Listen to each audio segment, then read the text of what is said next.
to my space, Sister Ellen. I'm so glad I got you finally from Call for Wisdom. And welcome my sisters over here on the internet. Welcome to Call for Wisdom. My name is Deborah and my sister Ellen, and we're going to be joining in an awesome conversation today on behalf of you all, the Daughters of Zion.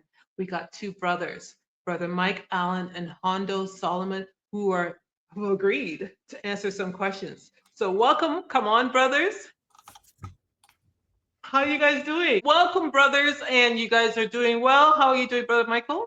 I'm doing great. And yourself? I'm blessed. I had a busy, intense day today. Back to back work nonstop and straight from work, straight here to get in front of this camera in the studio and to do this stream with you guys. I'm excited, I'm pumped, but I had an awesome day. And yourself? Nice. Oh, yes, it's how about you? Yeah. Ellen? I was a busy mom and I'm happy to have my time with you now. That's good. That's a great thing. That's a great thing. Yeah. Yeah, and Brother Hondo, how are you? I'm good. I'm good. A little exhausted. It's been a long week, but I was supposed to be home, but I decided to take a little bit more work, and I'm waiting for my work to begin again, but I'm out of town, and I've got 2 more days to relax. So I'll be, of course, working on the book because I know people will call me and ask, "Am I still working on the book?" Not just Brother Mike, but it's a lot of people call me like, "Hey, man, finish the book." But I've Well, got actually, you know what? Let's start with that question because today, my sisters, we are actually here to ask these two brothers, in particular Brother Hondo, questions about biblical marriage, what they're up to, their viewpoints on it. And one of them is that Brother Hondo is working on a book, if you didn't know that. So, Brother Hondo, tell us a little bit about your book, what it's about, why we should be getting it. Yeah. yeah. So the new book is called "Polygamy as Economic Warfare," and most people don't know what economic warfare is. It's basically, what I call total warfare. That means that every part of a person's spirit, their mind, their body, their emotional state is there's going to be an attempt to control those things, and subsequently how you mate with the complementary sex.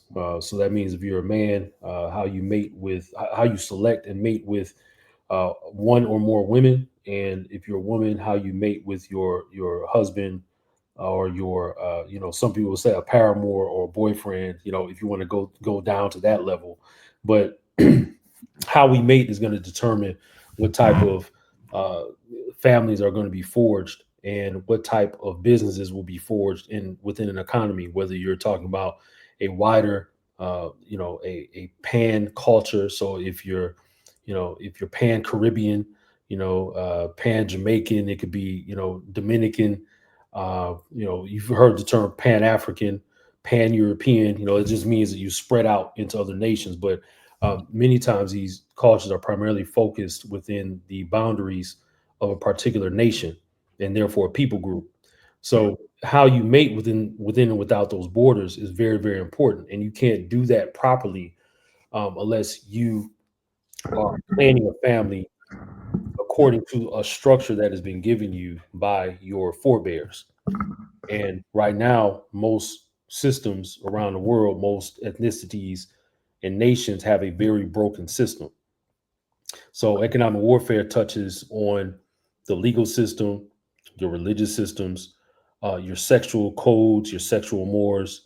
It touches on the society at large, the politics of a nation. Not necessarily, we're talking about governors and kings and these other dignitaries. That's only a small part of it. But politics, the way I define it, is how how you present yourself to the outside world. So in other words, how a family looks from the outside.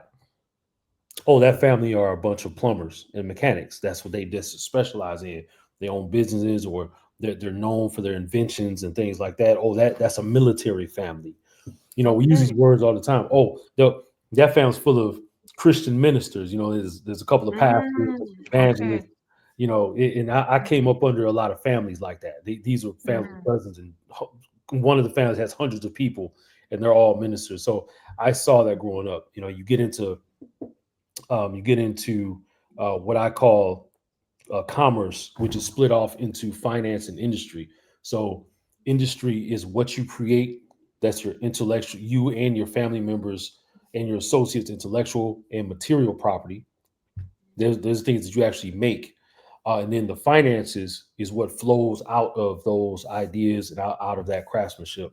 And then commerce is overarching that. That's what you sell. That's selling your property. In other words, in my case, this is a book. My late consort and I were writing another book on fasting and Filipino herbalism. That was going to now add another member of my household who is now a scholar, because they were already a scholar before I met them, but putting that on paper, and then they reap the benefits because we were going to split the profits from the book. Now my consort would be have her own income stream outside of begging someone else for a job. And you I know, see. when you But go brother, you're kind of answering some of the questions that we have. I think I need to jump right into Jump right it. into it, Good. right? Yeah, we So, do, because you're kind of covering it. But first of all, just tell us a little bit about your journey into polygyny and what was it like officially to commit to the first two women? Like, what was your initial introduction? How did that go? well, I had a more organic experience with polygamy than most people who discuss it out here in the polygamous community. I did not grow up with an antagonistic outlook toward polygamy. I saw, from my view as a child, what I saw was it was okay. I mean, it was fine. My mother and my father, they divorced when I was very young. Maybe a year later, she met a man in our Apostolic Pentecostal church. He introduced her into that religious structure. She came out of the Baptist church, which that side of my family are mostly Baptist. I mean, 99% of them are Baptist. And I'm talking about black missionary. Well, Missionary Baptist Church is primarily an American black organization. And she came out of that, when they met rather, he introduced her into Apostolic Pentecostalism, and we began, living under that doctrine. And I remember, between the rigorous study and the discipline, the manners and customs of the Apostolic Pentecostal Church, and having, I still knew my father. My father and I were cool. I love my dad. I've said that in other interviews. I always give my father props. But my father lived about an hour away, and when my mother's new man would come around, I never saw disrespect for my father, number one. And I also saw a man who was an entrepreneur. My father was a skilled tradesman. He was a mechanic. He's also a professional musician. He attended the Detroit Conservatory of Music when he was 19. Here. And my mother's new man, what he did, he owned a janitorial company. And I would go to the job with him sometimes the job site. So when I saw this, and by the way, he had a wife and 7 children at the same church we attended. So so for me, neither one of them ever explained it to me. I just saw it, and I was like, okay. I was like, so he's got a wife. I played with his children all the time. Most of them were around my age, give or take 3 4 years. Uh, I went to college with one of his daughters. I actually went to college with one of his daughters, and that was, total coincidence. But they were together most of my childhood. So my mother was his secretary for about 3, maybe 4 years, and me going to the office with them. Then we'll go to church, go to Bible study on Wednesdays, and then on Sundays, I saw his wife too, and he would also talk with my mom, Mm. and his wife would always come to church too. So it wasn't even like I said this couldn't be a secret. So just quick side note here, which is very important. In 2019, so this is 30 years after we stopped going to the same church. I saw one of my elders, who is now bishop of another apostolic church, and I finally revealed to him that I was a polygamist, and he was all for it. I'll save that story for later. But I asked him a question. I said, "Did you know that my mother this guy were together back then, 30 35 years ago?" He kind of he laughed. He said, yeah. He said, of course I knew. He said, everybody knew. He said, just because we saw him with your mother all the time, y'all were going out, stuff like that. But people didn't make a big deal out of it. And the next time I speak with him, I want to ask, why does he think they don't? In fact, I'm probably going to interview him, because He's Yeah, like yeah, that'd be interesting. Yeah. yeah, Mm. he's a great man. He was like my spiritual father almost. But nevertheless, I saw this growing up, and I remember when they stopped seeing each other. I saw the tilt in the the emotional integrity because now that structure was no longer there. Mm. So I've seen up close and personal what happens when a woman doesn't have no, she no longer has, especially when he was fairly wealthy. I mean, I've been to his house before. Seven children. He always had money. Then my mom worked for him. See, I saw that aspect too. So my mom was actually working for him. And Mm.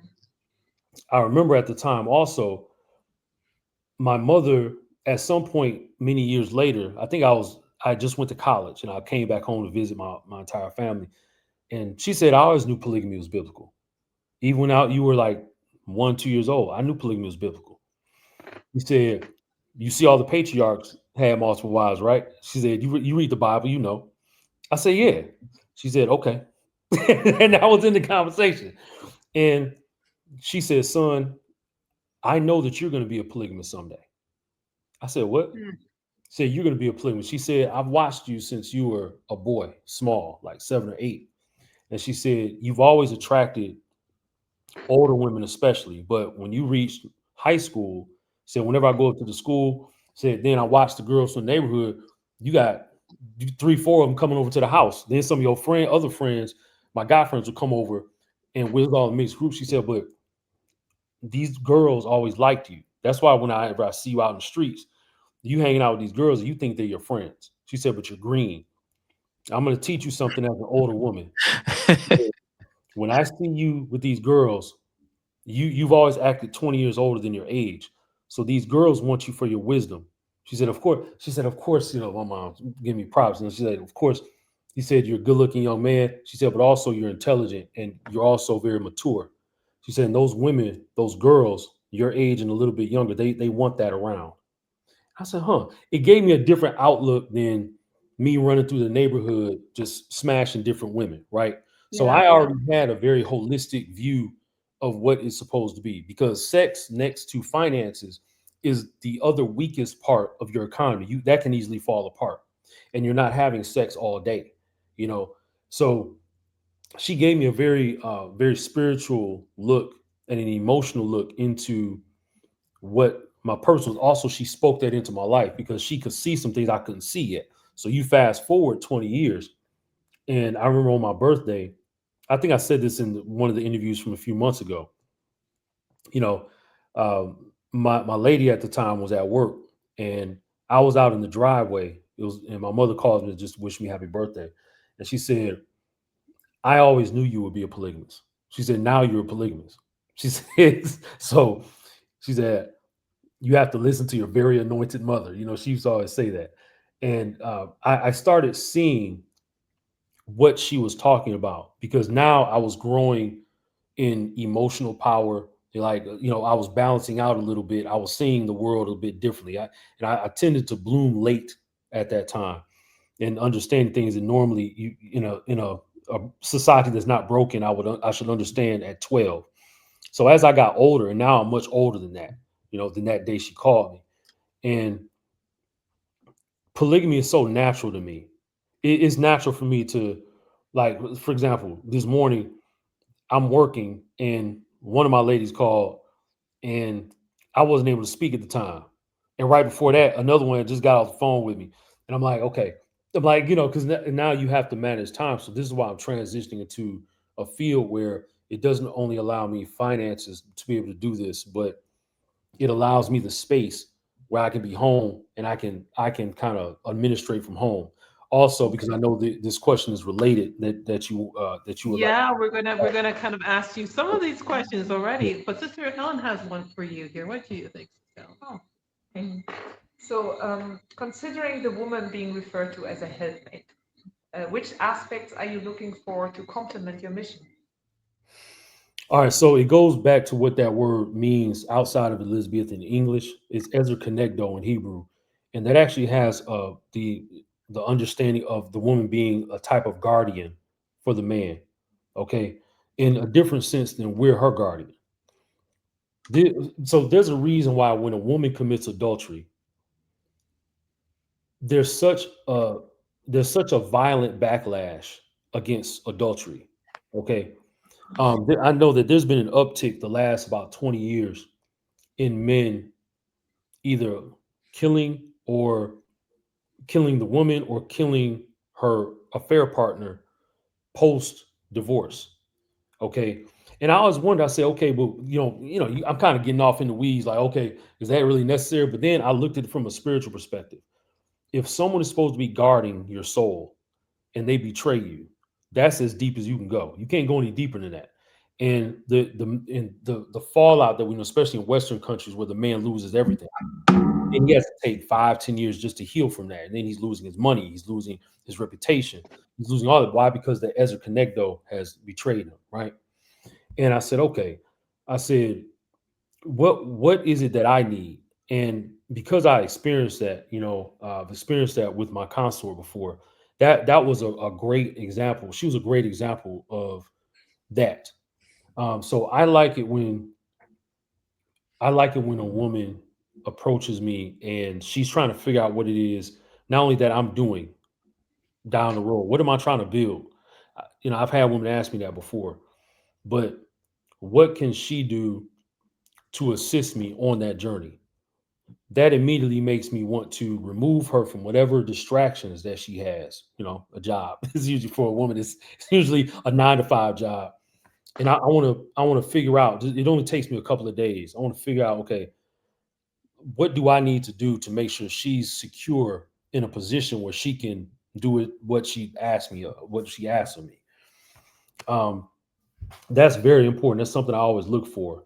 And, because I haven't had that, like, my consorts now, one of them just quit their job and they're actually going back home. They were working far away in their country. But they're returning home because I told them months ago, this is kind of funny, but I told them months ago, I said, you shouldn't take that job. And she was like, yeah, but I have to. And I said, oh, you know what? Okay. Good. So she went and did it, away from what I told her. But when she got there, she said, you know what? You were absolutely right. I said, yeah. I was like, but I don't have slaves. So I'll let you go ahead and do what you said you wanted to do. But I knew that you would want to go back home. So Yeah. the Ezra Kenegdo, it's important for her to function under a man's jurisdiction, which requires proximity. This is another reason I'm shifting to all home-based businesses, because my consorts require proximity. But due to their cultural upbringing and because they stay with their families when they're not at work, I have less stress on me. Like, I know their family is going to keep them right there. Like, they in the house. They ain't hanging out. They live close to their families. Okay. Yeah, they not clubbing, they not going. We gonna try. We gonna travel. We gonna backpack across Europe. And stuff. They not doing all that.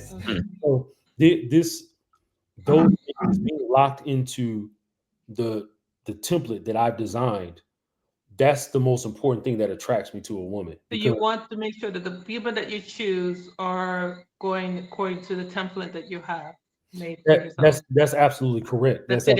Brother Michael, would you concur? What about you, Brother Michael? Yeah, I mean, at the end of the day, I mean, if we're gonna talk about patriarchy, right, which is what this is all based on, right? It definitely has to be structured according to whatever the man's purpose. Like, I mean, give it biblically, going all the way back to the vision that the Most High gave to Adam, right? He told Adam, or he said that he must make a helper for him that's suitable for him, that it was not good for him to be alone. And so he fashions this woman and brings her into his house. He was already in the garden. It was already his house. So he brings her into his house. And that is the theme that you see throughout scripture, is that it's the father's role and responsibility to give his daughter into marriage. He takes wives for his sons, but he gives his daughter into marriage. And that distinction is there for a reason, because she's becoming a part of his house. And that's what he meant by saying she is now bone of my bone, flesh of my flesh, because she becomes a part of his family. He leaves his Mhm. father and mother, and now he cleaves to her, and now he begins his own unit, his own flesh and bone unit, right? So everyone that's in that flesh and bone unit, which would include his wife or wives, it would include his children, it would include his male and female servants, right? All of those are part of his family, all of those are part of his household. They are all his flesh and blood, right? And they are in subjection to whatever his plan is and how he structures his respective individual home. That's my take on it. And brother Mike and sisters sister Deborah and Ellen, if we watch, because we can't be, a lot of times people think we're speaking on theory, but when I was a golf caddy, I got a chance to see this stuff in real time. Okay. Right. And when a man is building wealth, he's building his name, his legacy. Right. One thing that I noticed about the ultra wealthy, when that woman, before the woman, well before she marries into a family, the vast majority of the time, that woman was groomed to be with a man of that type and style and class and kind. So Yeah. she already knows not to come in there causing static. Right. She knows that. Okay. Right. You don't do that. You're going to marry a president. You're going to marry a dignitary. You're going to marry a multi-billionaire. You're going to come in there playing your role. And that means you're going to have to deal with certain things that are uncomfortable. That means, and there is no, well, he didn't have enough time for me. Well, that's because he's a billionaire. That's how he got there. He's Right. Right. building, Right. he's inventing things, and he's running corporations, and Yeah. he's building this family, and he's already part of. See, this is very important to your question. Men are all, by the time we get a wife, ideally, a man is already supposed to be part of a brotherhood. You're supposed to have elders, your elder brothers, your peers, your juniors, your students, and sometimes juniors and students are the same thing. These are people that you're teaching. So you should already have a network that you're dealing with, right? And even potential wives and consorts in the wings. Like, no man should just be out here, you an island, women don't even like you. You expect another woman to like you. It's like, that's not how it works. So these men have to select a woman, and the rest of us, we should be choosing a woman who was raised to be with the type of man that you are. Okay. That's the mistake, that the broken systems that I mentioned before, the people within these broken systems, is the mistake they're making. Like, every man is the same to most women. Every man, well, that man, he just looks different, but he's the same. I'm going to judge him the same. You can't. That man is a construction worker. The other man is a barber. The other man is a garbage man. The other man is looking to be a president of a country. Another man is a businessman, and he's very wealthy. He's worth hundreds of millions of dollars. Like, we have to begin to arrange for our daughters and sons to be with people who are aligned with our values already. So I get that's you. another thing that's important for me. Yeah. I look for women, for example, who That's a can. good point. And even when you're thinking ahead of time, if you're young children growing up, where do they fit in? What family they would fit in? So Brother Absolutely. Michael, do you mind pulling up the second question there, and I'll flow into Yeah. that, Brother Honda. Yeah, I had it up just a moment ago. So what are the most challenging parts of running a polygamous family for you? Like, if you were to pick two of the most challenging parts you have going, what would it be? Your finances always have to be flowing. That's number one. It's not, you can't just have one source of income, unless that's just a lot. I mean, if you got one source, it better be a boatload of money coming in daily. Yeah. Really? The finances, eh? Yeah, Yeah, really. yes, Mm. because for the simple fact, finances are too easily broken. One wrong thing can break everything, especially if you have one income. Right.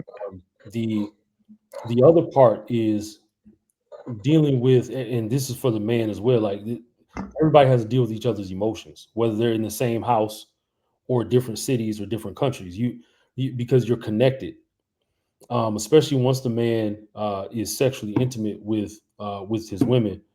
There's a different type of bond that occurs on a chemical level. Mm-hmm. So now emotions are involved, and you have to, as a man, you have to be so bold And that, I think that comes even before dealing with the emotions. So it's the finances, and as a man, you really have to know yourself. So do the women. Knowing how you interact with people and what you can and cannot handle in the way of respect and disrespect. That will help you to deal with the fact, if you're a woman, deal with the fact that you're in a polygamous family or a household, or you're under a man, because we can call it different things depending on the configuration. But if you're a woman, you have to really, really be attached to that man, because every woman doesn't have to like polygamy. You have to like that man though. You can easily deal with being part of a polygamous household if you really, really love that man. Okay. And if that man knows what he's doing, because he's around elders who know, he's around his elder brothers, he's around his peers, his juniors and students who are also polygamous, or they're striving to be polygamous, and they're planning for that, then it's easy for him to conduct his affairs properly. Mhm. It's much easier for the man to do this if he is seated in one place. And you know, I think I told y'all last time, I traveled for 15 years. I was always going to see my consul. Then I said, wait a minute, I need to shrink this down and centralize. And I found that there's a lot more peace, and I get a lot more done that way. And it makes everybody else a bit more settled as women. They're like, okay, well, he's now we can, go see him, as long as there's political jurisdiction and there's a bridge between those two countries, you can do that. But now I'm actually switching things up, where those two things I mentioned, those two challenges that I mentioned, those things are becoming much easier, and will, by this time next year, those two things won't even be a factor. Okay, so you're working on that. So the finances, and also to cultivate the bonding with your women. That's And correct. Because one part of it I master. Like, I have enough money to do it, but now it's okay. But my job requires me to travel. It's like, wait a minute. It's like, no, no, no. I need to centralize. Now I'll be able to make even more money by being home, and then I'll have more than enough if I do. If we all need to travel, we can do that. But I generally keep my consorts in different places because of their culture. Currently I have women from one culture, and they they're tend currently to. of one culture. Yeah, yeah. But Okay. they tend to be very, they're not like African sisters, where they're used to being like in the same compound, in the same house. That I don't do that with them. One of them actually, she's owned her own house for many years, so um, I know her fears. She doesn't want me bringing another woman into the house, and I know why. I can understand. Once she explained everything around her community, I said, no, I'm not going to do that anyway. I'm not sloppy like that. We don't do that around here. So you always have to know, and this is just a sidebar, but you always have to know each other in a polygamous family. Like, the man has to know each woman, what she likes, and she has to really get to know him.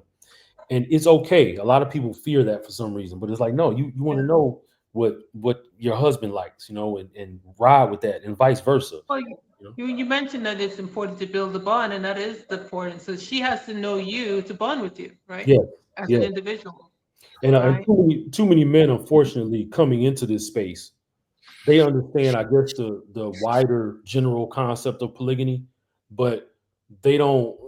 They just think just having a bunch of women is like polygamy. It is biologically, that's polygamy, but from a civic perspective, from a systemic perspective, it is not, because you're not bringing anything together. You just got a bunch of women you having sex with, and it's like Yeah, you're Yeah. gonna. yeah. A man is gonna get bored after a while. He's Yeah. wasting his seed, wasting his money, wasting his time. You need to be bonded with them, and they need to be under instructions so that everybody's on the same page. So, like in my family, everybody enjoys the planet and nature, and we all Mhm. go live in the jungle and the forest and Mhm. live in the city, where all of us are like that. Yeah. And that helps us to be Okay. able to say, oh, we can grow these plants, we can grow this food. So that's more about, more to your question, sister. Yeah. No, thank you. I appreciate Yeah. that. Would you concur, brother? Brother Yeah. Michael saying that. Yes. Yes. Yes. Can I add something to that? Yeah. The what Brother Hondo was saying is so important. Those two pillars, the finances, and really, I would say, managing those different temperaments and those different cultural values of a man's respective wives is so important. I thought of the example of David when the Amalekites came in and attacked Ziklag, and the people who were left behind were taking off all the people that were alive, the men, the women, the children, right? Older men, women, and children, right? All of their possessions were taken off. So when David and his men came back and they saw that their wives, their families, their possessions were taken off, here David is confronted with this situation where at one point in time he had possessions and he had his two wives. So in other words, he had material sustenance and then he had two wives at the same time. Because he had command over both, even though he lost his money, because that's the other thing too. If the managerial structure is in place, a man can lose his finances, he could lose his money, right? But because he's well orchestrated and managed in terms of his home, then he has the ability to regain because his wives are going to be in concert with him. But here is an instance where David actually had to go and fight the enemy and take his two wives back into his possessions as well as his possessions. So he lost it all, right? But was able to get it back. Why? Because his life wasn't wrapped up in that. In other words, he had a vision that was greater than that. And that's so important. Like if a man's vision is greater than the fact of how many wives he may have or how much money he may have, he can lose that and then he can regain it. Right? It's not going to determine, or because you have some men, their wife leave them and then they commit suicide. Right? Yeah, You can just have one wife and they'll commit suicide. Now imagine two wives, right? 3 wives, 4 wives just leaving you all at one time. And I've heard that, Brother Mike. I've had a few brothers over the last 15 years. They've told me this happened to them. Where they had 3, 4, 5 wives, and for various reasons, it fell apart. Right. And when I got down to it, and when I take these stories, because everything that I know about polygamy came from either direct experience or from other people's experiences. So there's absolutely no theory here. So when these guys came to me and they told me, and I've even talked to some sisters who used to be part of polygamous families, they told me different things here and there. And I was just trying to formulate, okay, how can we, one, mitigate risk? And two, how can we deal with things if we are attacked from the outside? In David's case, that's another aspect of economic warfare is combat. So he and his men had to actually go back and retrieve. Like it wasn't. It's like, no, we're not gonna let that slide. We're gonna actually go to war with these people. We're gonna get our women back, get our children back. We're gonna get our possessions back, and we're gonna recover everything that we can. That's another aspect that is very important. Most families, period, monogamous and polygamous, don't think about. You have to be in as best we can, because I know we're under attack from air, water, and soil pollution, but we need to be in as good physical condition as possible. Is one reason why it's important not to purposely stress out your spouse or your consort or your man or your husband. It's very, very important not to do that, because you can't protect each other like that. And if you're under so much mental stress, if we do need to come get you, and I've told one woman this before, this is a woman I was, we had mutual interests, but we never got together. I told her, I said, if it ever comes down to I have to come and get you, especially in the environment you live in, I got people that we're going to hurt somebody. All I got to do is give a phone call, and we're going to come and get you. Now the brothers that the other brothers that I know that I've known for probably 20, 30 years, we've had this discussion with each other in person and by phone. If I see his woman out and I see her in danger, clearly he doesn't know, or else he'd be there. Then it's my responsibility to go rescue her, to go kill her captors, to go kill the people trying to do her harm. Somebody is touching her inappropriately. It's my duty to go and toss that man out on the street, or if necessary, kill him, depending on the circumstances. That's my duty. And a lot of people don't like to discuss it, but especially when you have a polygamous family, you have to have that network to understand what's going on. Me and the brothers have talked about that. That's a very, very serious matter. And you have to be around men. If you're a man, you have to be around men who are willing to go there, who are willing to take it there. I'll give you just quick examples. I like to give examples when possible, right? So something happened to me when I was in the Philippines, right? And someone was trying to scam me, all right? And I told one of my brothers from Nigeria, okay, he lives here in the United States, but I told him what happened. He looked at me for a second. He said, "Hey man," he said, "You see those guns over there?" I said, "Yeah." He said, "You all you gotta do is give me the word. We'll hop on a flight and we're gonna go get your stuff back." Just like that. Just, just that simple. He said, literally, he said, because I know you leaving in a couple hours. He said, but get on that phone and call me. He said, we riding out. Just like that. Because I had things that were stolen from me when I was there. You see, so I told him, I said, you know what, I can probably replace those things. So that's probably not necessary. But me knowing that if it were necessary, I can You make would, that phone yeah, call. you would be there to protect and to, okay. That That that actually is one of the questions. I think you kind of mind reading here. Yeah, yeah, it's definitely important. Like It's how definitely it important is. of having a network, right? You Mhm. having a network of Brotherhood, secure, yeah, because you can't always be there all the time for your right, woman, but as a group, you can be there right, to right. And support each other. Sister Ellen, what was the Oh, next one you sister, had there? excuse me, y'all mind if I give you one more example of that? Sure, sure, go ahead. Yeah. I like to get because as much as possible, I like to make sure that the audience knows that this is not theory. So when there was a time where I went to go see one of my consorts, okay, and now she knew when I was leaving. She knew when I was gonna be there, da da da. But she's used to being in contact with me throughout the day. And when I arrived, I had a message on my phone, and it was from one of my brothers. I hadn't talked to him in a few months. I just saw him. Okay, I saw him in the Midwest, and I was like, "What's up?" So he says, "Hey man, do you know this girl?" And I'm looking at the screenshot he sent me, and I'm like, on the text message, I said, "Yeah, yeah, that's my lady." He said, "I thought so." He said, "I thought she commented, before, and we had spoken before." I said, "Yeah, yeah, that's her." And I looked, and she contacted. I guess she had went to my social media and saw him commenting, and she was like, "Okay, I'm worried about my husband. Let me contact him and see. Hey, and she asked me, she said, 'Excuse me, sir, have you seen Sir Hondo?'" And she knew I was coming. I was like, "Oh, she's worried about me." And he said, "Who are you?" he said, "Oh, okay, yeah, yeah, I do remember you now." She said, "Yeah, I'm his consort. I'm wondering where he's at." He said, "You know what?" He looked at his time. He said, "According to my watch here, he should be there already." And sure enough, I had arrived maybe an hour after she sent that message, but I hadn't had a chance to tell her, "Hey, I'm at the airport," because she had met me at the airport. And she said, "Okay, thank you. I appreciate that." She said, "I'm sorry to disturb you. I wasn't trying to offend you." See, that's the culture she comes from. You don't just up and go talk to dudes like that.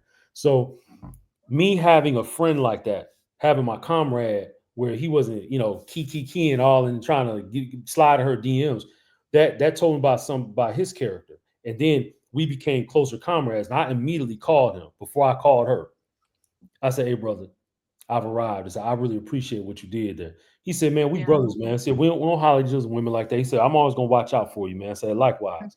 And see, now we became closer brothers because of that scenario where one could have taken advantage of a very delicate situation. But my lady was right outside. I saw her in like 20 minutes, so it was all good. Okay, okay, that's a nice story. Yeah, indeed. And in part of the culture of the Caribbean in general, it's very close communities, and so we do.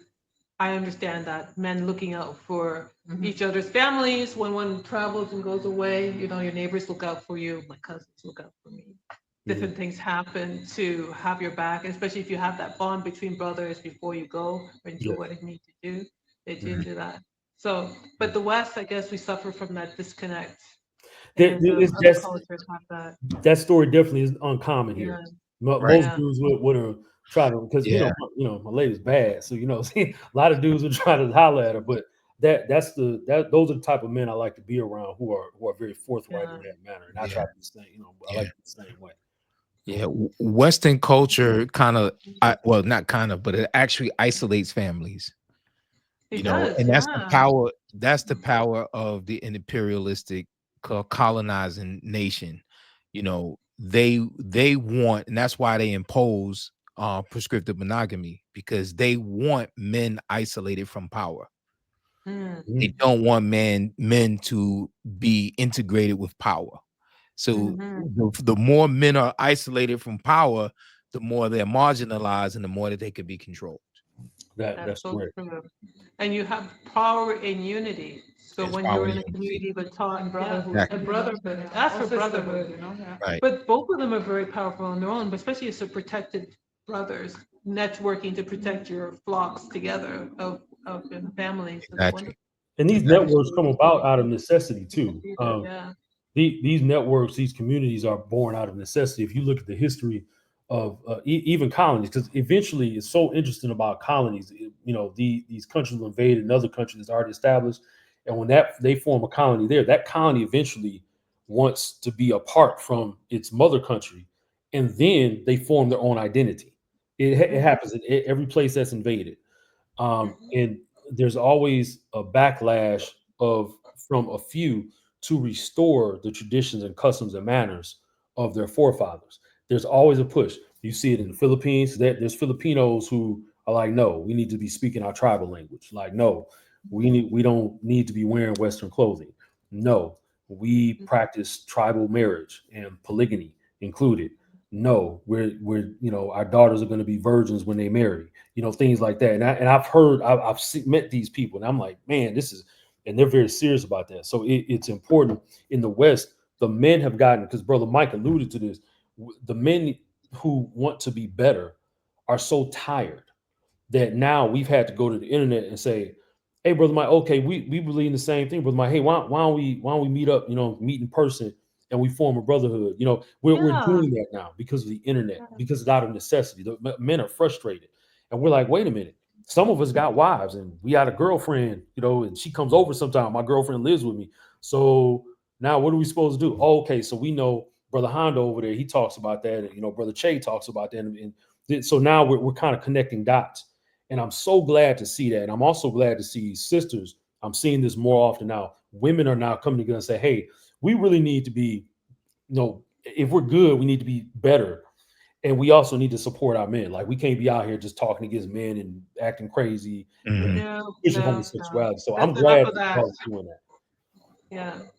We're pushing back little by little. That's why we're all having this discussion together. And then we need to know our places as women in connection with men, yeah, Mhm. where from about submission. So she has another question for you, Yeah, Sister. so it goes a little bit back to before when we were speaking about the economical well-being of the family and women bringing their talent. So how do you merge a woman joining your household who comes with a greater financial resource than you? That's easy. I mean, of course, I'm going to check to see if she's the type of woman who is like what I call a hoarder. She likes to just hoard. Well, it's my money. Like I'm a surgeon. I'm making $900K a year. You crazy? I ain't giving you my. No, she needs to hand over a check. We gonna manage that money. Okay. Is handing it Or over? Yeah. yeah. Or she gives part of that to the household. I've seen both configurations. Yeah. With men in Africa, It women varies. here, men in Asia. And I told y'all in my case, I don't necessarily mind my women work. When I'm home though, that's our time. We ain't you can't be dipping in and out of work. But remember with the late sister Emmy, what I did, I wanted to make sure that she was reaping the fruits of her intellectual capital. And she was very intelligent. I said, okay, if you're going to help me write this book, then we're going to split the profit. I want to make sure that money is going to you. Part of that money is going to you. Then because I'm the one formatting the book and putting it in prose form, I'll take the other half. And she was like, that's cool. Now I don't gotta go to work. You know what I'm saying? This is my work. And she always considered serving her husband as her job. And that's something that we have to remember, that if a woman is a skilled trade, especially because women who are doctors, attorneys, they tend to like to keep their jobs. That's okay, but the man had, no matter what we say about patriarchy, there's always a negotiation going on, Brother Mike, when we meet our women, because they've already, most of the time, they're not 19, 20, 25 and virgins, and they ain't never dated before. So if we're getting a woman who's been, she's been through life, she already has a career, we have to sit down and have a conversation. So if you're a medical doctor, if I'm making 200K and you're making 900K, well, if you're going to be with a man who's making, four and a half times less than you, then you're gonna have to sit down and have that conversation. And most women making that are not that humble to do Right. that, but it does happen. Yeah. And that man may say, look, okay, after you pay your taxes, let's say she owns some land, she got capital gains, she got all this where it reduces her taxes. She's only paying 15% as opposed to 35%.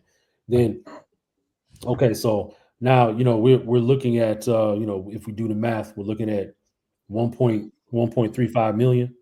So now she's bringing in $7.65 million, right? Mm.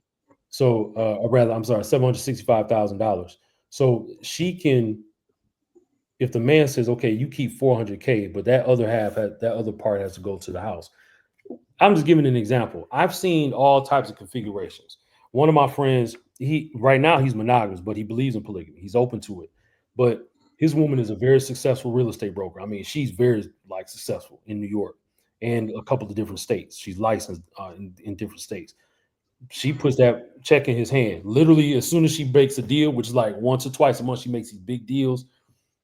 He will meet her at the door, like he does this, and that check goes in his hand. He puts that money away, and they're able to do a lot because he also makes good money. But if she makes more money than him, the only women I've seen who accept that arrangement are when they really believe in this man, and he's already successful. He just happens to make less money. These guys are not like guys who are lazy, sitting around smoking marijuana and not doing anything. These guys are already very successful. These women just happen to make more. And sometimes those women have been given an inheritance. They might have a late grandmother or a late parent who gave something to them. In that case, and all the men listening is very wise. Just watch what I say here. If you see that she's received an inheritance from her blood relatives while you are married, or she's with you in a non-marital but long-term relationship, or she got that right before that you guys got together, then you don't want to just take that from her because her family gave that to her for a reason. Okay. They were not necessarily expecting you to be in her life if it's beforehand. And if they did want you to have it and they know you, and even if they're cool with you, you don't want to try to wrest that from her because, or else they would have put you in the estate. See, if they know you already, you've been married for say 15 years and they met you 5 years before you married, don't try to wrest control of that from her, because if there's ever a split between you and the woman, you want her to, she's not taking anything from you. That was given to her. Let her keep those houses that were given to her and the $5 million. Just let that go. You never want money. And this is the last time I'm gonna say, because I could go on about this, and hopefully this is helpful, but you never want to allow money to come between you and your significant other. Don't ever let, and I'm talking to the men and the women. You never want money to come between you, because remember, that can go anyway. I've seen millionaires lose everything. And when I was, You lived in the flash, right? We know that. what's that, Sister Deborah? You said you could lose it in a flash, something like that. Yes, You yes. could lose it in the flash, yeah. What I really enjoy is Hopefully that hearing the respect to the different needs, different needs, different things that the woman brings into the relationship. And even if there's multiple women, I hear your genuine love and concern to, respect what she needs, if protection or the security, something cherishable, like is something, how you say, like given to her by her As a family, gift, as a, inherited, in her, inherited. that's beautiful to hear, Right. Absolutely. But is there It's better to have a concern, happy Brother woman in your Michael, house. is there any concern in how that changes a woman's attitude towards you? Because we have modern women syndrome in us as well, a sense of superiority or independence that is ingrained in us from feminism in the past. Mhm. When a woman comes into a polygynous relationship with equal to the income of the man or higher than, does that emotionally impact or have any kind of dynamic that is Right. that affects you all? And Brother Michael, that's a question for you. Mm. What do you think?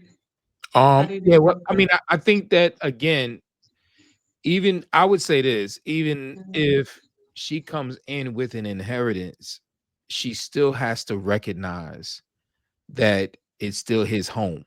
You know, I can see, as Brother Hondo say, like the house stays in her name, it's in her family name or what have you. But she has to be willing that the whole purpose of him covering her is for she to be his, right? And so that is whatever she, does, like the Proverbs 31 wife, right? Whatever she does is there to contribute and to build his household. If she comes in with the sentiment and the attitude, or the arrogance that, she has more than he has, she comes from a silver spoon and he comes from nothing. If she comes in with that attitude, with a snotty attitude, then that is a problem, right? Because we do see that a lot, definitely here in the West. You have women who not just inherit, but just may, like to the previous point of the question, make more money, in terms of their career, their job, right?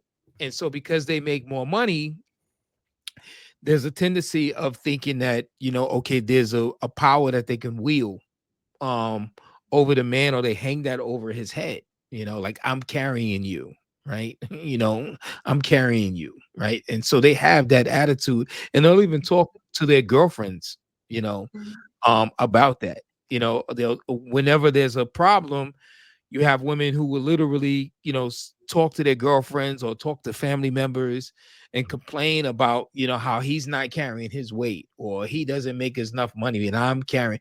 And that's and that is it's a strong temptation for a woman to do that. It's a very strong temptation. And that's why I believe Israel was structured in such a patriarchal way that property inheritance first went through the man.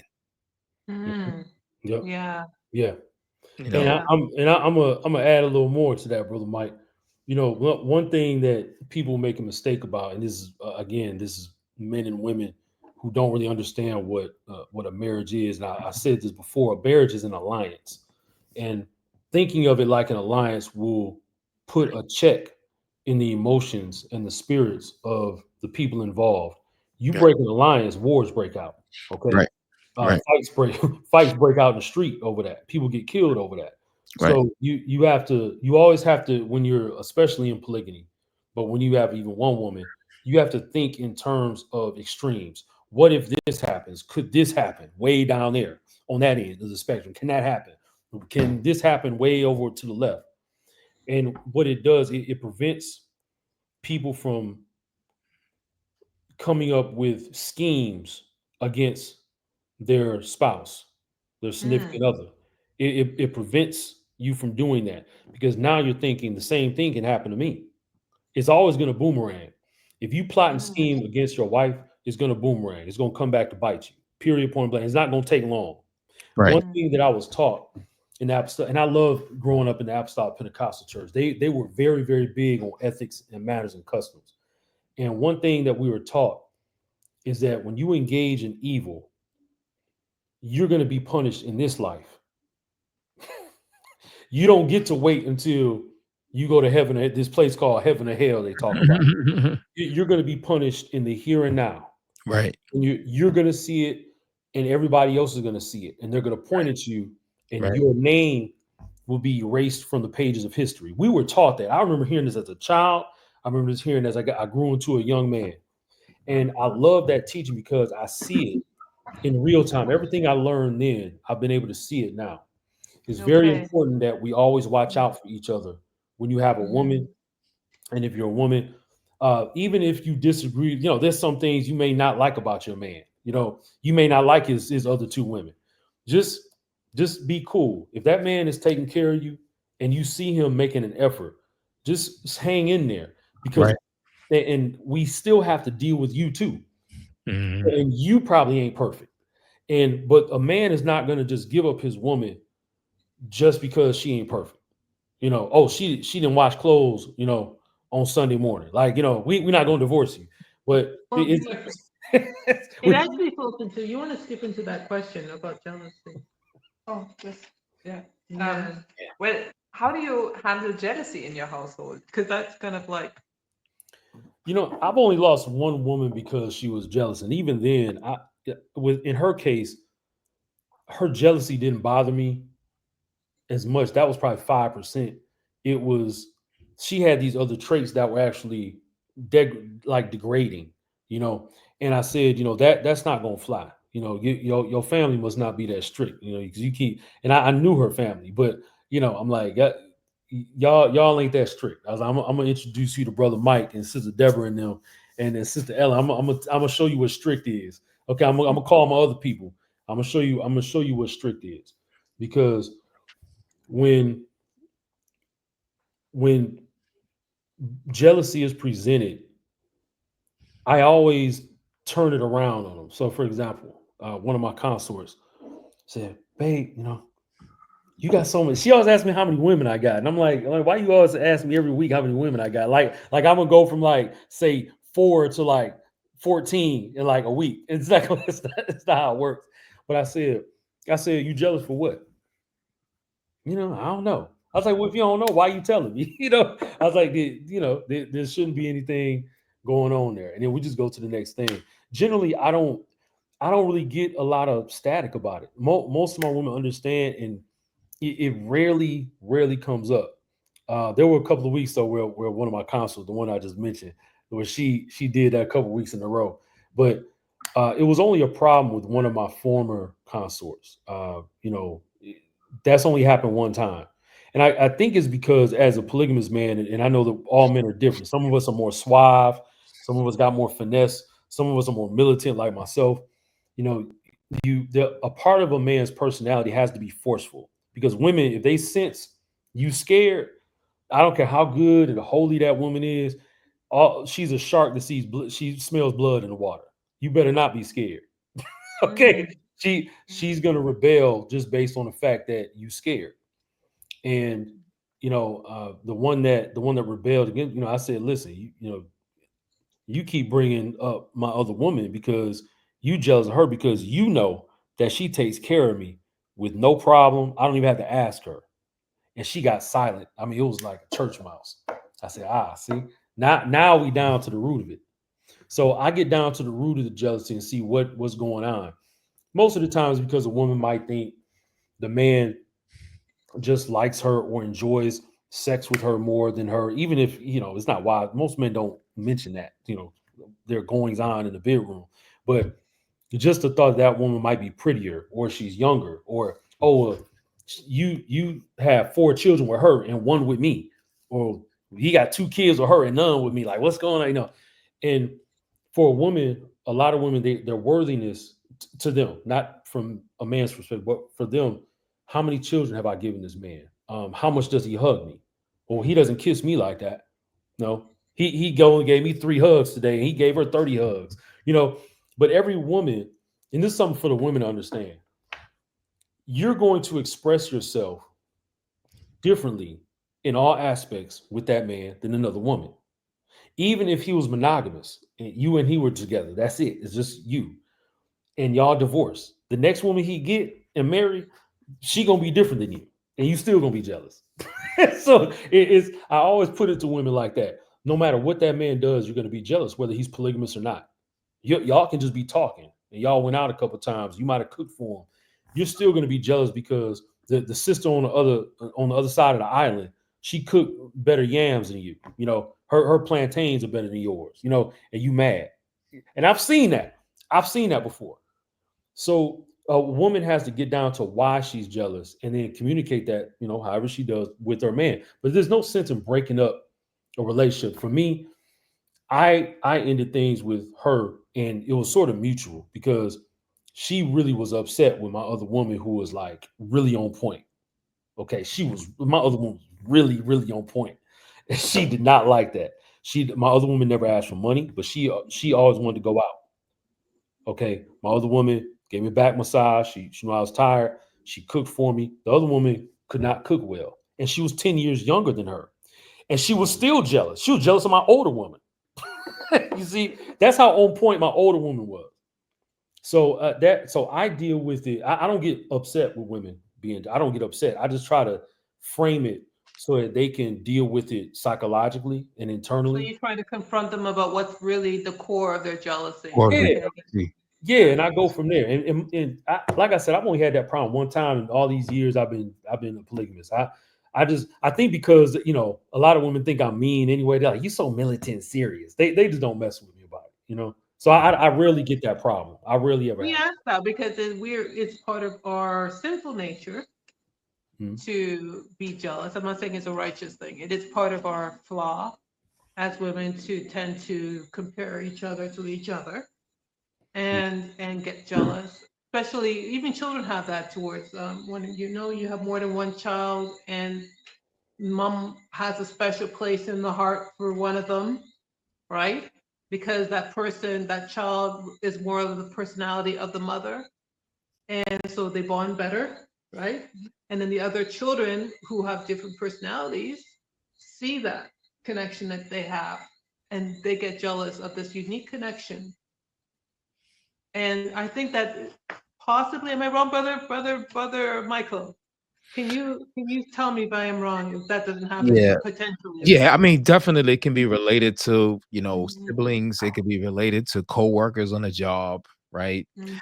Listen, it happens amongst ministers. You have ministers that are jealous over other ministers, right? Because the people respond to them more better than, you see what I'm saying? So it happens in different spheres of life. You see that I worked in law enforcement. So you have one officer jealous over another officer because he can command respect and authority better than the other one, or he's more organized and he have his thing together. And so therefore, jealousy ensues. So it's throughout life. But the thing about jealousy is that no one has a right to jealousy if they're not the one in authority.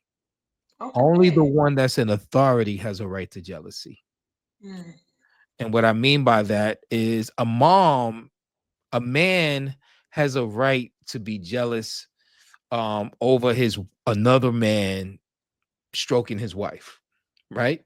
Because that's his possession and he's in authority over her, right? A mother has a right to be jealous if her child is calling another woman mom, or another woman has her child calling her mom, right? So I know that's a no-no for mothers, right? You called her what? Right? So we can all relate to it when it's something that we have the authority and the ownership over. We can relate to when jealousy is appropriate. Like Yah has a jealousy, the creator has a jealousy over his people, right? He doesn't want us worshiping other gods, right? A husband has a jealousy over his wife. He doesn't want her to be, in the arms of another man, right? And just as a mother would be jealous of her child, right? Now, wanting to spend time with the lady next door because she cooks better, she's takes time to listen, she's sensitive, she's how would you call it, affectionate, and all of those things. And so therefore now this child is not even calling this lady next door mom, right? And, Mm. and brother Mike, Yeah. women have to remember, because you and I have discussed this too. What I'm about to say here, every woman has to remember, if let's say your man has 3 wives, or he has you're his wife, he has two consorts or girlfriends. If you're more in an urban setting, you have special gifts, abilities, talents, skills, and quirks about you that he loves too, that Mhm. they don't have. They just don't have it. And then Right. if you have it to a greater degree, and he Right. likes that about. That's why you're around. Right. So, and I try to get women. That's another technique I use, Sister Deborah. I try to reframe it in like, okay, but why do you think you're here with me?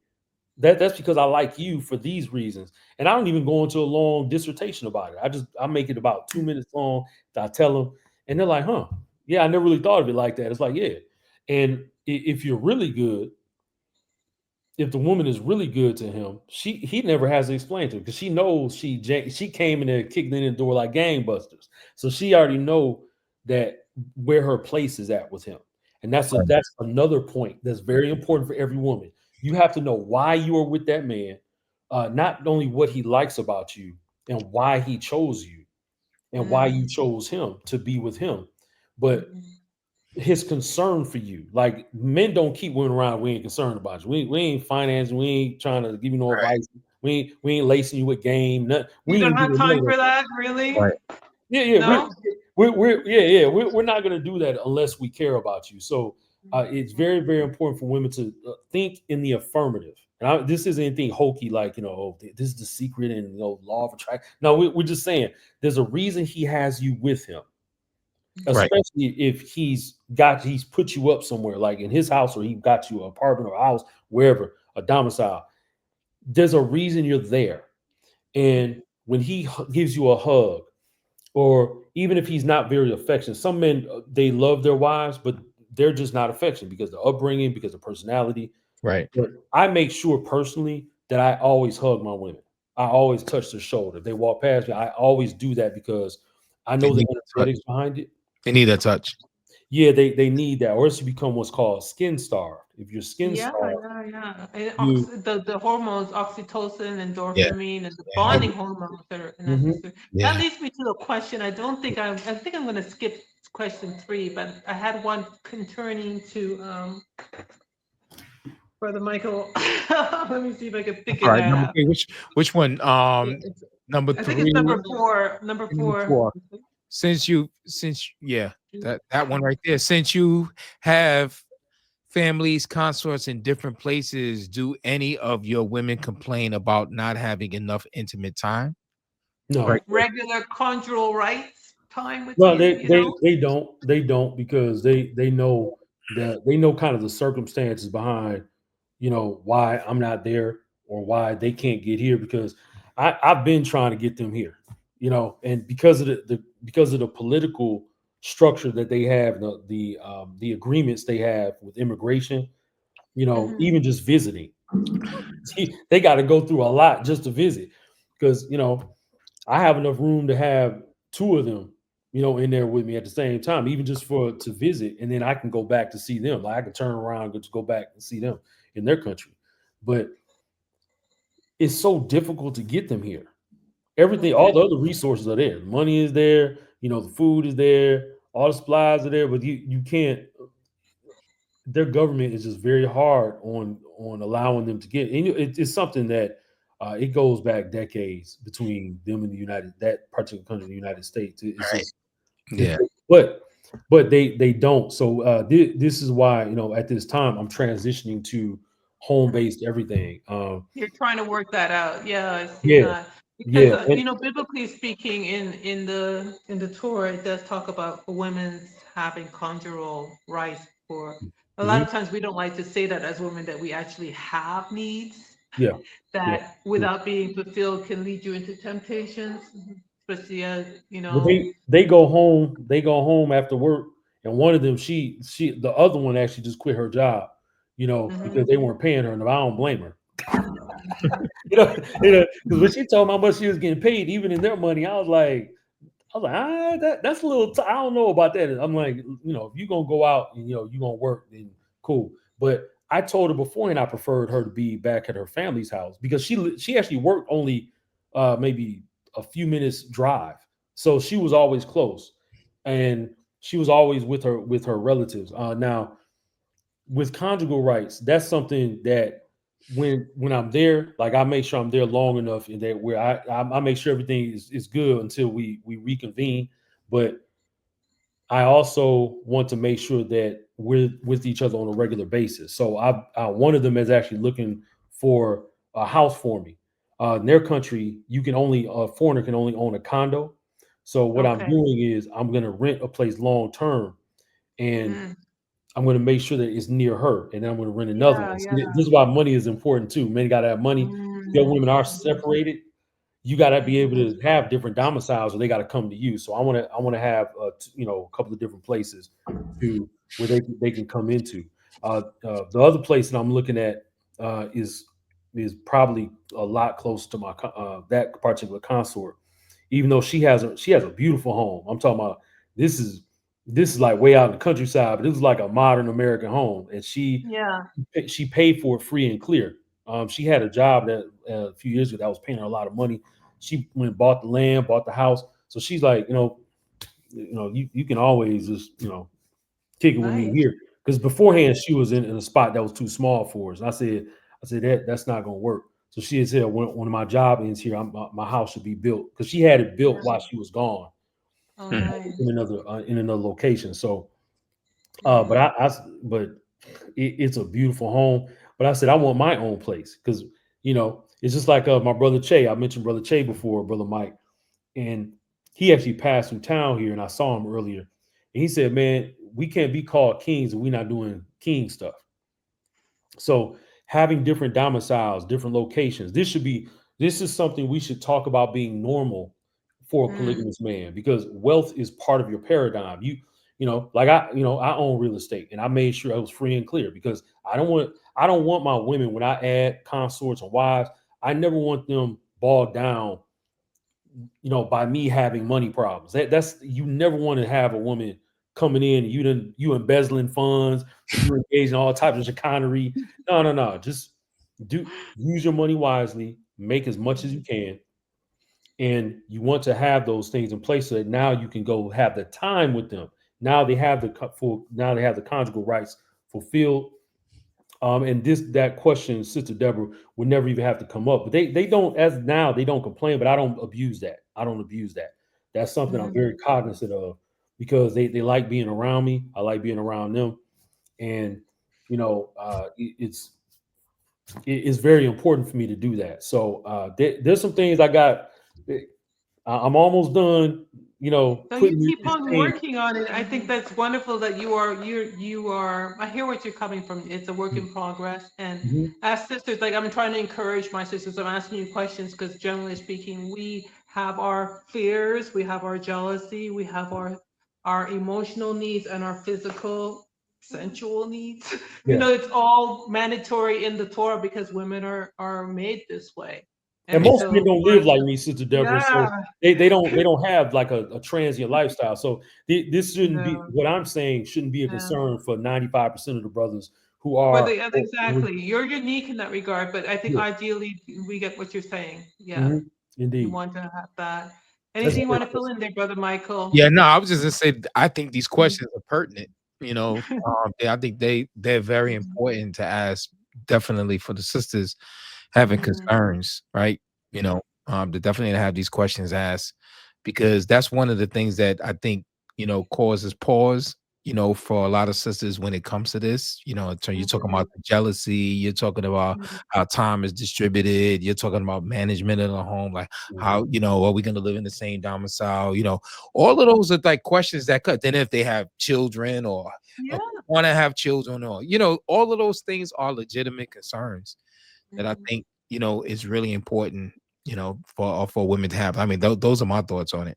Yeah. I got a little bit more on that because that's an excellent question, if I may. Okay. Mhm.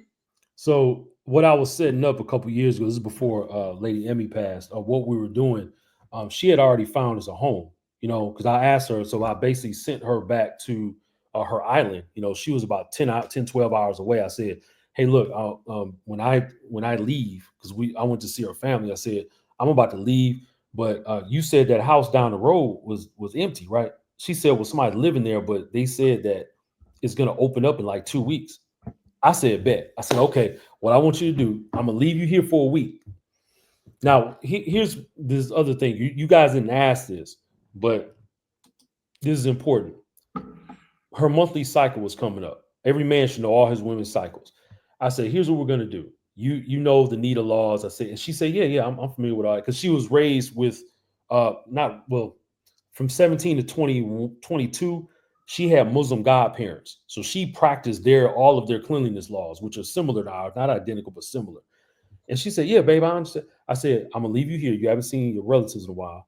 And I want you to go and check on that house and some others in the area. I'm gonna go back to my apartment as my other consort is coming anyway in a few days, but I need some time to myself. I'm gonna chill for like 3 days, which I did.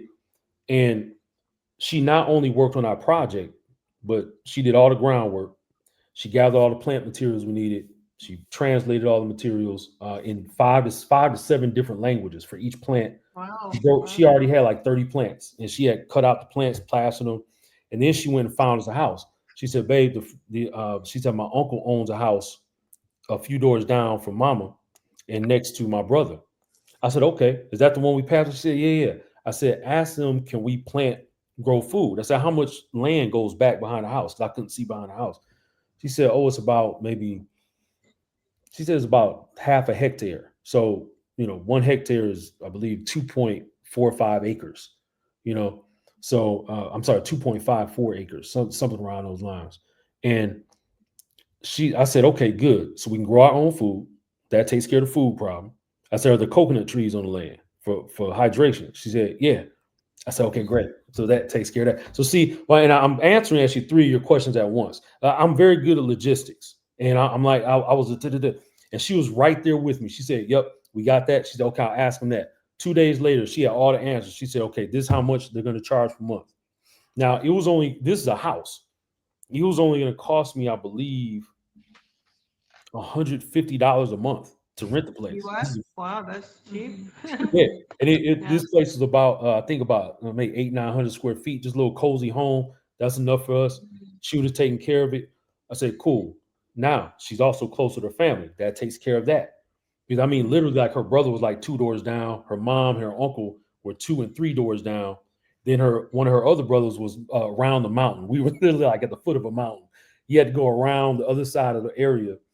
And there were other compounds back there because there was a whole community of other Filipinos back there. So I was like, okay, cool.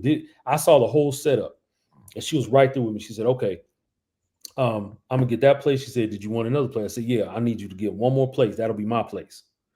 I said, I want you to look on the other side of town. She said, okay, I got you. So she was working on that too, and she was always watching for the plant life that was around her because remember she was an herbalist, so she was looking for the plant life. So she was the one who was this is why it was such a low. Oh, you blacked out. Yeah. All right. Yeah. Yeah, But this is he should be coming back in. he'll be coming back in. Yeah. Mm-hmm. Interesting discussion. I think you. Good, good. What do you ladies think so far? Ellen, what do you think? I'm fascinated to really, hear Brother Hondo's example of how he's living it and how he, as a man, is growing into Right. it. You know, Right. where he sees like, wow, it would be a better setup if we Right. were close together, or Right. we can all mingle, or Yeah. it's a growing journey. Yeah, he said And he'll be back in 60 seconds. yeah, Okay. and Yeah. I as like a that. woman, I'm feeling comforted because I do feel like, yeah, the woman's needs and rights and responsibilities, are being seen and nurtured. Mhm. Yeah. Yeah. I welcome back, Brother Hondo.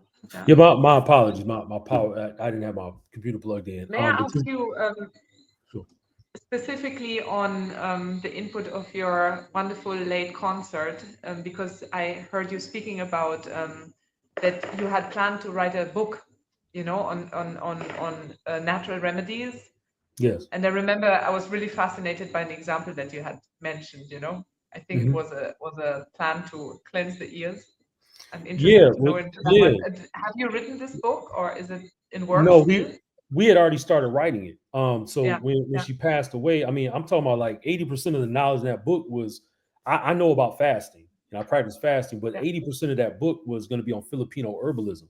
So when she passed away, she gave me a little bit of knowledge, like I was learning from her, but I didn't get a chance to go back and retrieve all the documents because her family actually has the documents stored away and I have to retrieve the documents. So eventually I'll finish that book as well, and I'm going to try to finish that by the end of next year because there's a lot. Filipino herbalism is much different than the entire system, the energetics behind it.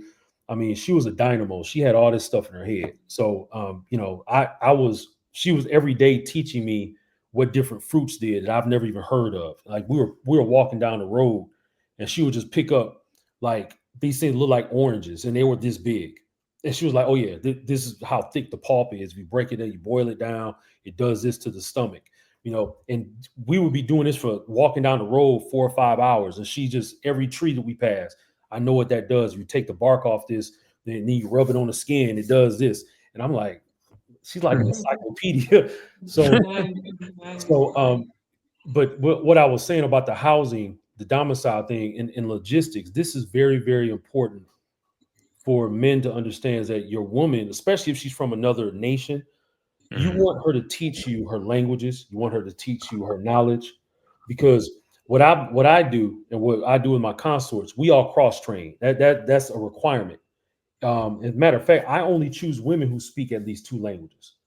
I never choose women who only speak English. I'm like, I can't do anything with you because I speak two languages. So I expect you to I expect you to be able to handle yourself if we're going around the country. Then you teach me what you know, because that way, if we separate, like physically separate, like you have to go home, I can still function among your people, or I can function if I meet people from your land back in my land. And now what you've done, you've exponentialized your knowledge base and the potential for you to not only gain wealth, but even before that, gain the respect of other people. You never want to go in ignorant to another nation. Like, if you're from Spain and you don't speak any Spanish, it's like, well, you don't speak any Catalan, nothing. Like, we need to. So for example, when I was a boy, I asked my grandmother if I could take Spanish classes at the school after school twice a week, and it was Tuesdays and Thursdays. I'll never forget it. It started at, I think, 2:30 and went till 4. And I could see back in 1988, I said, I know full well that the earth is going to be international. You're going to have to speak like at least 3 languages. As a matter of fact, in my family, we follow the pattern of the United Nations. So if they live outside the United Nations has 6 languages they use in their assemblies. And those are the languages that I'm learning. I already know 2 of those languages. I can read 4 of those languages. You see, so when women come to me, and this is unfortunate, and this is kind of a cultural thing here in the US. When people meet me, they just like, okay, you just like below middle-aged black man who has a labor job or something. That's how they see me. But they don't know, okay, I can read about 6 languages total, and I speak 2 of those languages, one of them near fluency. And then, my women, between me and all my women, we speak, I think, a total of about, let's see, 8 languages. Nice. So Okay. that was purposeful, and it's by design. You can get more done. You cannot be ignorant and have all those people around you. You want to get intelligent women. It doesn't matter their education level. Some men may have that requirement. I don't. My women tend to have, most of my consorts have like a high school education. A couple of them dropped out of high school in their country, and they're still smart. They still speak 5, 6 languages, each of them. They know how to farm. They know how to build stuff. They know how to survive. See, I'm about functionality. I put functionality over romantic love, because hugging a woman and kissing her and having sex, that's easy to get. What's more difficult to get, and what's what's a higher achievement, is getting women who know how to function in a world that is extremely chaotic. And I've been nomadic since I was 17. You're talking about 30 years. And I know that if you're not functional in every scenario you enter into, you're going to die off. And that's nature. So I always get women who are tapped into nature. This goes back to, I think, your second question. Oh no, let's go back to the first That's how we started the conversation. You're going right back into question. it. Yeah. Yeah, yeah, Full How you circle. pick women is based on their place and how they function in your yes, overall mission Right. and your yeah, and your vision. yeah. Yeah. Intelligence. I Yeah. like raw intelligence, and they got to be Mhm. able to fund. Like, for example, all of my consorts, if we were all in the same room, and then we brought in a dozen more people, even Yeah. though, like, they can all function. They're very friendly. They're very cordial. I always look for cordiality too. So this goes into all the other questions you're asking me. It's a thread that runs through everything, because everything else doesn't function well if you don't have that initial stage of mate selection. Mm. So now y'all got me Well, amped. Now, no, you did a great job. Thank you so much for answering our questions. Is there anything more that you're thinking? Actually, do your ladies, do your consorts know each other, and do your children know each other? Do they have a chance to meet, or would you I don't I like don't that? have children with them. Okay. My consorts there are older. They're not in their 40s, but they're outside the prime age to have like the first child.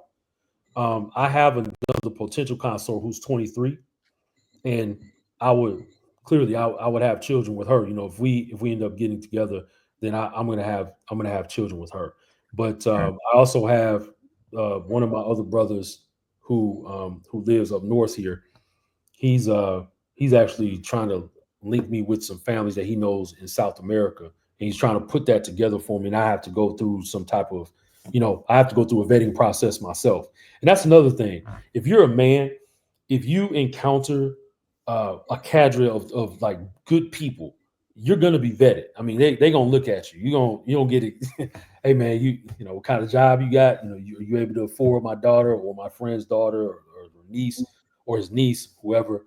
That's very important. And men have to be ready for that. Don't be arrogant, when you're going into this, because people may not know you. Okay. And they have to get to know you at least on some level. And you have to do your due diligence as well on them, but you also have to be ready for that. But that's a very important question. I don't have children with them, but they one of my consorts and Emmy had spoken, and eventually I would have had them meet. In fact, I was going to lease a compound in the Philippines where I had enough, I had enough consorts to put on the compound, and they were all down for it except that one who was rebellious. Everybody else was down. They're like, that's a good idea. Now we can grow some food, then you get you go get some younger women, you got kids, we'll all take care of the kids. We're not gonna give you kids, we'll still take care of the babies. And it was cool. It was flowing. But that goes into another thing as well. When you have a passing of of a consort or a child, because one of my children passed. So I did have a child with one of my consorts before. She's younger, and my child passed away. So because of that, Yes, I had to stop then, and then my consort passed away, and then I had to stop, so no matter what we put in place, there's a grieving process. You have to kind of try to see how are you supposed to stay in contact with the family. Like, these are all things I deal with in the book as well, but I've been through this stuff. So I've had deaths in my family before, and it kind of breaks you a little bit, because you almost don't want to go at the same pace that you were before, moving your economy forward. And plus, everybody is important. So you lose someone, you have to figure out, okay, how am I going to reconnect all this stuff that was going on? You understand? Yeah. So I lost a whole library of information. For example, I lost. Wow. So it's something. Plus, like, we were very close. Just in a romantic way as well. But losing a child also, that's your connection to your future. And so those are dealing with the passing and arranging funerals, things like that. I know that in one case, when I went to go, I wanted to pay for the funeral.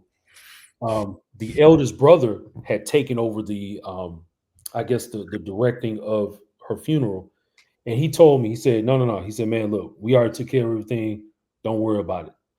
So I didn't have to take care of anything, because I was like, she's my woman. So, I'm automatically going to come up and be like, I'm going to make sure she's taken care of, and her body is respected and things like that. But he said, brother, we don't worry about it. And her family was so cool too. But when my child passed away, he was still the child was still in the womb, because my consort had an accident. So and I had just returned home. So that was something I had to go through as well. So it's a lot. And that's a whole other thing. Story. Very Yeah. sad. But I mean, thank you. Yeah. Thank you for sharing that with us, because that is part of the good, the bad, and the ugly, the sad things in life as well. Yeah. But let us just say hypothetical, and this is also for you, Brother Michael. You had a daughter that is turning 18. Would you encourage her to get into a polygynous relationship? Oh, most certainly. Yeah, most certainly. I mean, the thing is as we often talk about, it's marriage, right? And I think it's short-sighted to say, well, whether it's polygyny or whether it's monogamy, I don't think that's really necessarily the goal as much as it is for her to be a wife, and to be a wife that'll be open to polygyny, right? Because then she's going to be ready for whether she'll be in a monogamous makeup or in a polygynous makeup, right? Um, you know, the most important thing is, does she know how to be a wife? Does she know how to serve? Does she know that, you know, she's there to help that man's vision come to fruition? She's there to complement him. She's there to help add and build to what it is that he's doing. When she finds out that that's her primary function, when she realizes that's her primary function, and I think Brother Hondo said it earlier, that um that she has to recognize that, you know, her job is really his, what she can do to help his mission, to be his wife, to be the mother of his children, to help him with in terms of the economics of his home. Like, that's her job. Her job is there to support him. You know, anything else that she does, she should recognize that should be secondary. You know, going back to the Proverbs 31 woman, she recognized that, you know, her husband was a primary job, right? That was her primary duty, right? But in terms of her selling real estate and making clothes and selling it to the merchants and so forth and whatnot, that was secondary. That was only part of what she did to contribute to this man's household. She was a real estate agent too. She's She gonna say all had of to go that. buy Yeah, land. She had to yeah, go. all of that. You Yeah, know, she's a mogul, right? yeah, Yeah. yeah. She But was smart. it was all to be in conformity and to conjunction of, you know, serving him. And I think that's really important. But if she goes in with this idea of, you know, either being distinct, separate, independent, you know, what's his is his, what's mine is mine, it's going to be problems. Because anytime you bring 50-50 mindset inside there, it's really going to be something that is going to undermine his overall mission. It's going to undermine, and I know, and I'm speaking from experience, right? It's going to undermine his overall mission. It does not work. You know, he's not going to reach the potential of what it is that he has been given to do. Like, women say that they want a strong man, they want a powerful man. But if you look at a man like Elon Musk, you look at a man like Donald Trump, these are powerful men, right? Very powerful men, right? There's no way in the world these men could be in 50-50. Imagine them in a 50-50 relationship. Like, it just doesn't even make sense to even you know, it doesn't fit, right? You know, and so, like, Elon Musk has a compound and he has 3 of his wives on the compound with their children, Yeah, right? yeah, yeah. Like Trump, you know, he's the president, you know, what you say, the most powerful political figure in the free world, right? And you know, he has what, like 4 children, 5 children, right? By 3 different women, and they all are working in concert with his overall mission, right? And so now when you talk about men who are not on that level economically, right?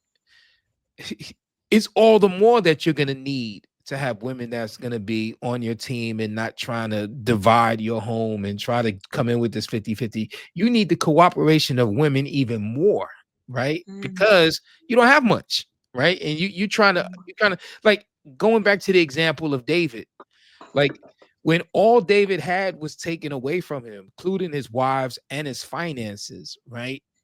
When he went and regained his wives, you know, like, they still recognized that he was the master of their home, right? It wasn't like this, well, okay, well, you let us get captured, and you know, and so now we're gonna have to look out for self, right? Like, they didn't have that mentality. Like, they still complied with his home, his overall mission. We talked about this earlier, and I wanted to touch on this too, in terms of that man leading. I think women have to allow, you know, the man that is their head to fail. There's a fear that women have, that, you know, either he's gonna fail or he doesn't know what he's doing. I know what he should be doing. She has to allow that man to fail. Mhm. She has to. Now she can give an input, she can give in a suggestion, right? Respectfully, but she still has to ultimately allow him. And a lot of times, what women will do is they want to take charge of the wheel. Like, you don't do that in a car, right? He driving the car. Yeah, imagine a woman literally grabbing the wheel because she think he's gonna go the wrong way, right? She's not gonna grab, even if she feels that he's gonna crash into a car, she's not gonna grab the wheel, right? She still has to allow for him to take control of the wheel. And that's one of the biggest, fears that women have, is to relinquish control. Yes. Yeah. When that fear kicks in, and this is something that I would tell my wife all the time, is that when that fear kicks in, when you get afraid, when all hell breaks loose and it seems everything is closing in, the immediate thing that comes to your mind is you want to take charge. You want to take charge. And that's something that's ingrained in women here in the West. Is there's that fear that if I don't take charge, especially if they've been single women with, single mothers, right? They've been kind of like doing life on their own, right? They're accustomed to their testosterone level is developed to that at that point where they're accustomed to, kicking into independent mode. But when you have a covering, you have to learn to fall back. You have to you give suggestions, right? You give assistance, right? You give support, but you have to let him control the wheels, because if you grab that wheel, you can create more, you are more likely to create an accident in that situation than if you allow him to just do what he got to do. That's I'm so gonna pass the true. offering plate, brother Mike. Hold on, you preach. Hold on, let me go. I'm gonna get the bucket, brother. I think we need to make another topic about that. But my brothers, thank you so much for spending some time with Sister Ellen. It's not the first time, Brother Hondo, you're going to be back. Hopefully, if we would love to have more conversations about relationships with men and women in biblical marriage, because I think it applies whether you have one wife or many wives. It makes no difference. Yeah. But Yeah. our relationship with our shepherds, with our husbands, is what we want to develop and have good conversations about. So thank you so much, Brother Hondo, for spending some time with us today. And Brother Michael, as Thank you. always. Thank you. Thank you. Thank you. I do, I know that, you definitely want people, as a reminder, to do, if you see, this content here and it's your first time on Call for Wisdom, right? Definitely do and subscribe if you've never subscribed to the channel. Do leave a comment. We ask that you be respectful, and definitely don't keep that love to yourself. So if you got value out of this content, we ask that you definitely, share this with somebody that you care about, that or any sister that you can think of or that can use this sound advice that you heard and you received tonight. And also, as a reminder, Brother Hondo's book, right? Yep. The Polygamous Papers, that's the one that you can get out now, right? The Polygamous Papers, and that is an introduction to polygamous culture and its principles, pitfalls, and ethics, right? That's the first book that's out currently now. But the new book to come out is Polygamy as Economic Warfare by our dear brother Hondo Solomon. Almost done, brother. Yes, almost there. Yeah, and definitely, again, if you see in the channel for the first time, Sister Deborah, Call for Wisdom. If you need to contact her, right, and if you wanted to get in contact with me, Mike Gallen Diggs, that's my email. So I just wanted to make sure that anyone wanted to reach out. Sorry for. No, thank you for remembering that, and so glad to have you there as the support and remembering all these things. Thank you so much, Brother Michael. Thank you. Before we go, Brother Michael, would you like to just tell us, say a blessing as we leave? Oh, most certainly. Okay. If we may all bow our heads, dear eternal Abba, we just thank you once again for this opportunity, for your presence being here with us as we unite in the name of your Son. We thank you, Father, that many answers that our dear sisters have, and our dear brother Hondo, for being here with us tonight and answering these questions. And we thank you, Father. We thank you, Father, that you are giving confidence and courage. You're giving wisdom. You're imparting, Father, the light of their understanding to be opened to your truths, to your insights, so that they will be able to live their lives out and function in a way that is pleasing to you. Make them moldable, malleable, make them pliable to be good women, good wives, good consorts. We pray for the brothers who may be watching the stream. We pray, Father, that you will continue to give them the wisdom, the guidance, the courage, as you endeavor to use them in wherever it is, in whatever capacity, and with how many consorts that you choose to see fit to give to them. And we just thank you, Father, for all that you do. We thank you for this moment where, as we leave from each other's presence, but never from yours, we pray that you go with us, guide us, and continue to get the glory in all that we do. In the name of your Son, Yeshua, we pray. Amen. Amen. And for King and Kingdom, we bid you Shalom. Shalom. Shalom. shalom.